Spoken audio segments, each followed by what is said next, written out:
Customer దేవుళ్ళు sun rise దగ్గర investment పెట్టినప్పుడు వాళ్ళకి బెటర్ అప్రిషియేషన్ కావాలి, ఒక కస్టమర్ 10 మంది కస్టమర్ని సన్ రైజ్ కి రిఫర్ చేయాలి అనేటటువంటి థాట్ ప్రాసెస్ లో ఏ విధంగా మనకి అక్కడ హైదరాబాద్ లో ఉన్నటువంటి ప్రాజెక్ట్ లో ఇస్తున్నటువంటి ఆ ప్రాజెక్ట్ ఎమ్యూనిటీస్ ఏవైతే ఉంటాయో ఆ సేమ్ ఎమ్యూనిటీస్ తోటి ఈ 50 acres ప్రాజెక్ట్ లో నేను ప్లాట్ కొనుక్కోవాలి, నాకు కూడా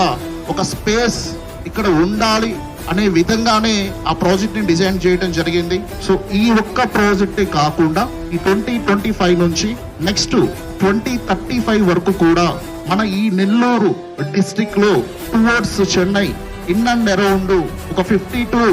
80 కిలోమీటర్ రేడియస్ లో క్లోజ్ టు 30 నుంచి 50 ప్రాజెక్ట్స్ 0.1% కూడా ఇబ్బంది లేకుండా project by projects Nellore district లో ఆన్ బోర్డ్ చేసే విధంగా మన Sunrise family already plan చేసాము.